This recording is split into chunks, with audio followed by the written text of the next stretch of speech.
வணக்கம் ஃப்ரெண்ட்ஸ். நம்ம தமிழக கூட்டுறவு துறையிலிருந்து இப்போ வேலைவாய்ப்புக்கான அறிவிப்பு வெளியிட்டிருக்காங்க.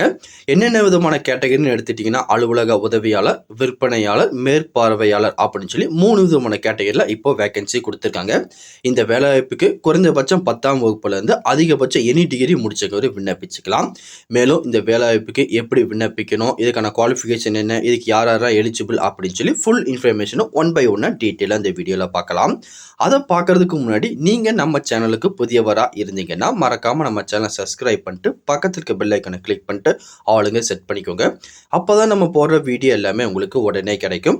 இப்போ வாங்க ஃப்ரெண்ட்ஸ் வீடியோக்குள்ளே போகலாம். இதுதான் அந்த வேலைவாய்ப்புக்கான அஃபிஷியல் நோட்டிஃபிகேஷன். மொத்தம் 48 காலி பணியிடங்கள் கொடுத்துருக்காங்க. இதை வந்து பார்த்தீங்கன்னா கம்யூனிட்டி வைஸாகவும் பிரித்து கொடுத்துருக்காங்க. ஜென்ரலுக்கு ஒரு 23, ஓபிசிக்கு ஒரு 12, எஸ்சிக்கு ஒரு 6, எஸ்டிக்கு ஒரு 3, இடபிள்யூஎஸ்க்கு ஒரு 4 வேகன்சி கொடுத்துருக்காங்க. அதுக்கப்புறம் இதுக்கான ஏஜ் லிமிட் எடுத்துட்டிங்கன்னா 12/1/2024 படி வந்து பார்த்தீங்கன்னா ஜென்ரல், யூஆர், இடபிள்யூஎஸ் கேட்டகரியில் இருந்தீங்கன்னா 21-30 வயசு வரை விண்ணப்பிச்சிக்கலாம். எஸ்சி எஸ்டி கேட்டகரியில் இருந்தீங்கன்னா 21-35 வயசு வரை விண்ணப்பிச்சிக்கலாம். இது ஓபிசி கேட்டகரியில் நீங்கள் இருந்தீங்கன்னா 21-33 வயசு இருக்கவும் நீங்கள் அழகாக விண்ணப்பிச்சிக்கலாம். அது மட்டும் இல்லாமல் இந்த வேலைவாய்ப்புக்கு விண்ணப்பிக்கிற லாஸ்ட் டேட்னு எடுத்துக்கிட்டிங்கன்னா 29/1/2024 நீங்கள் ஆஃப்லைன் மூலியமாக விண்ணப்பிக்கிற மாதிரி இருக்கும். அதுக்கப்புறம் ப்ரோ என்னென்ன போஸ்ட்டுக்கு எவ்வளோ வேகன்சி அதை சொல்லவே இல்லை அப்படின்னு சொல்லி நிறைய பேர் கேட்பீங்க. இதை பாருங்க, ஃபர்ஸ்ட் ஆஃபீஸ் அசிஸ்டன்ட் இதுக்கு ஒரு 12 வேகன்சி கொடுத்துருக்காங்க. சேல்ஸ்மேன் அதுக்கு வந்து பார்த்தீங்கன்னா 22 வேகன்சி கொடுத்துருக்காங்க. அதுக்கப்புறம் சூப்பர்வைசர், மேற்பார்வையாளர் இதுக்கு வந்து பார்த்தீங்கன்னா 14 வேகன்சி கொடுத்துருக்காங்க.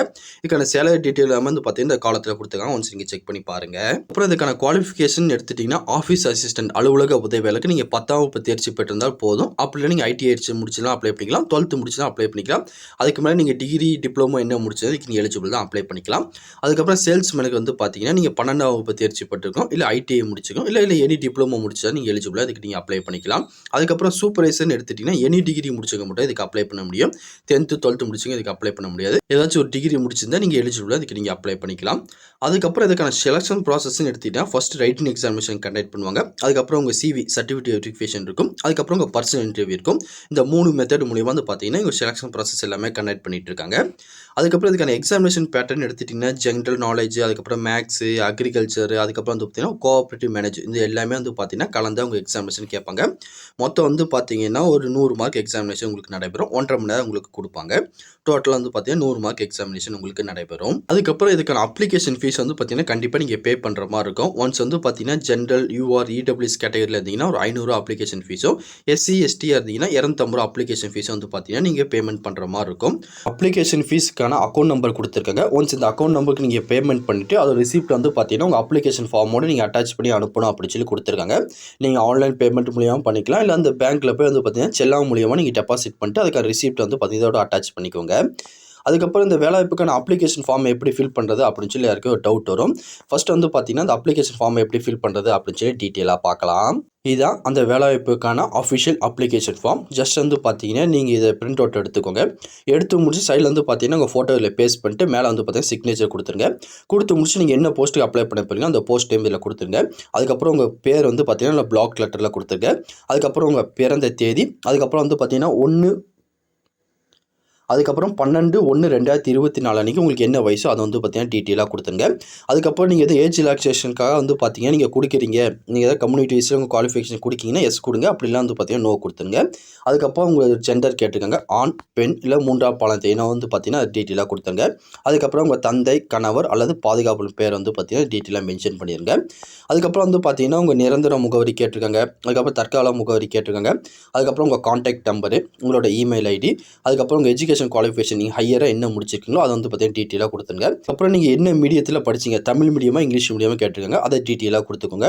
கொடுத்து முடிச்சு வந்து பார்த்தீங்கன்னா நீங்கள் அப்ளை பண்ணுறீங்க பார்த்தீங்கன்னா அந்த விண்ணப்பதாரம் சொந்த நகரம் அல்லது கிராமம் என்னன்னு கேட்டிருக்காங்க, அதை வந்து பார்த்தீங்கன்னா மென்ஷன் பண்ணிக்கோங்க. அதுக்கப்புறம் உங்கள் குடியுரிமை கேட்டிருக்காங்க. அதுக்கப்புறம் நீங்கள் அப்ளை பண்ணுற வேலையில் இதுக்கு முன்னாடி ஏதாச்சும் உங்களுக்கு ஒர்க் எக்ஸ்பீரியன்ஸ் இருக்கான்னு கேட்டிருக்காங்க. இருந்துச்சுன்னா எஸ் கொடுத்துக்கோங்க, இல்லைனா நோன்னு கொடுத்துருங்க. அப்புறம் உங்ககிட்ட எதுவும் முன்னுரிமை வச்சிருக்கீங்களா, ஆதரவற்ற விதவைகள் அந்த மாதிரி வந்து பார்த்தீங்கன்னா ஏதாச்சும் முன்னுரிமை சர்டிஃபிகேட் உங்ககிட்ட இருந்துச்சுன்னா அதை வந்து பார்த்தீங்கன்னா மென்ஷன் பண்ணிக்கோங்க. பண்ணிக்கோங்க. இல்லைனா விட்டுறலாம், பிரச்சனை கிடையாது. அதுக்கப்புறம் வந்து பார்த்தீங்கன்னா உங்களோட மதம் கேட்டிருக்காங்க. அதுக்கப்புறம் உங்கள் இனம் கேட்டிருக்காங்க. நீங்கள் ஜென்ரலா, ஓபிசியா, எஸ்சியா, எஸ்டியா, இடபிள்யூஎஸ்ன்னு கேட்டிருக்காங்க. அதை வந்து பார்த்தீங்கன்னா கொடுத்துக்கோங்க. அதுக்கப்புறம் உங்களோட உட்பிரிவு என்ன அப்படின்னு சொல்லி கேட்டிருக்காங்க. அதையும் மென்ஷன் பண்ணிக்கோங்க. அதுக்கப்புறம் வந்து பார்த்தீங்கன்னா நீங்கள் எம்ப்ளாய்மெண்ட் ஆஃபீஸில் பதிவு பண்ணியிருந்தீங்கன்னா அதோட நம்பர் வந்து பார்த்தீங்கன்னா இதில் கொடுத்துருங்க. அப்படி இல்லைனா விட்டுருங்க, ஒன்றும் பிரச்சனை கிடையாது. அதுக்கப்புறம் வந்து பார்த்தீங்கன்னா இங்கே இடம், நாள், அதுக்கப்புறம் உங்கள் சிக்னேச்சர் இங்கே பண்ணிருங்க. பண்ணி முடிச்சுட்டு இந்த அப்ளிகேஷன் ஃபார்ம் வந்து பார்த்தீங்கன்னா எந்த அட்ரஸ் நீங்கள் அனுப்பணும்னா நோட்டிஃபிகேஷன்லேயே வந்து பார்த்தீங்கன்னா அதுக்கான அட்ரஸ் கொடுத்துருக்காங்க. ஒன்ஸ் அஃபிஷியல் நோட்டிஃபிகேஷனுக்குள்ள போங்க, அந்த அட்ரஸ் உங்களுக்கு ஷோ பண்ணுவாங்க.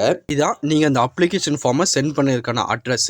South Indian multi state agriculture cooperative society head office town hall campus near old bus stand Vellore. இந்த அட்ரஸ்க்கு நீங்கள் வந்து பார்த்தீங்கன்னா அப்ளிகேஷன் ஃபார்மை சென்ட் பண்ணணும். அதுக்கப்புறம் உங்கள் அப்ளிகேஷன் ஃபார்மோட நீங்கள் என்னென்ன டாக்குமெண்ட்லாம் அட்டாச் பண்ணணும்னு சொல்லி கொடுத்துருக்காங்க. முதல்ல உங்கள் 10th மார்க் ஷீட்டு, அதுக்கப்புறம் 12th மார்க் ஷீட்டு, அதுக்கப்புறம் நீங்கள் டிகிரி டிப்ளமோ எதுவும் முடிச்சிருந்தீங்க அதோட மார்க் ஷீட்டை அட்டாச் பண்ணிக்கோங்க. அதுக்கப்புறம் கம்யூனிட்டி சர்டிஃபிகேட், ஆதார் கார்டு, 2 வந்து பார்த்தீங்கன்னா ரீசெண்டாக எடுத்த ஃபோட்டோ, இது எல்லாமே வந்து பார்த்தீங்கன்னா நீங்கள் அட்டாச் பண்ணிக்கோங்க. இந்த 6 டாக்குமெண்ட்டும் கம்பல்சரியாக நீங்கள் அட்டாச் பண்ணியே ஆகணும்.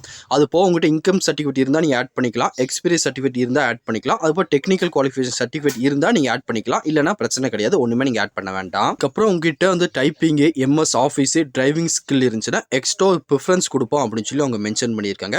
இருக்கணும் கட்டாயம் கிடையாது, இருந்துச்சா உங்களுக்கு முன்னுரிமை கொடுப்பாங்க. அது போக 24x10 சென்டிமீட்டரில் செல்ஃப் அட்டஸ்டேட் பண்ண கவரில் ஒரு 27 ரூபா ஸ்டாம்ப் ஒட்டி இந்த அப்ளிகேஷன் ஃபார்மோட நீங்கள் அட்டாச் பண்ணிடுங்க. அப்போ தான் உங்களுக்கு இன்டர்வியூக்கு வந்து பார்த்தீங்கன்னா கால் லெட்டர் அனுப்புவாங்க, எக்ஸாமினேஷன் எல்லாத்துக்குமே வந்து பார்த்தீங்கன்னா கால் லெட்டர் அனுப்புறதுக்கு ஈஸியாகவே இருக்கும். அப்ளிகேஷன் ஃபார்ம் இந்த டாக்குமெண்ட் எல்லாமே அட்டாச் பண்ணி அவங்க சொல்லியிருக்க மாதிரி இந்த அட்ரஸ்க்கு அவங்க குறிப்பிட்டிருக்க டேட்டுக்குள்ளே நீங்கள் சென்ட் பண்ணி வச்சுருங்க. வேறு எதுவும் இதை பற்றி உங்களுக்கு டவுட் இருந்தாலும் கீழே கமெண்ட் செக்ஷனில் தெரிவிங்க, கண்டிப்பாக உங்களுக்கு நான் கிளியர் பண்ணி தரேன். இந்த பதிவு கண்டிப்பாக உங்களுக்கு பயனுள்ளதாக இருக்கும்னு நினைக்கிறேன். தெரியாத உங்கள் ஃப்ரெண்ட்ஸ்க்கு இந்த வீடியோ ஷேர் பண்ணுங்கள், பிடிச்சிருந்தா லைக் பண்ணுங்கள். அடுத்த ஒரு வீடியோ சந்திக்கலாம். Thank you and bye bye friends.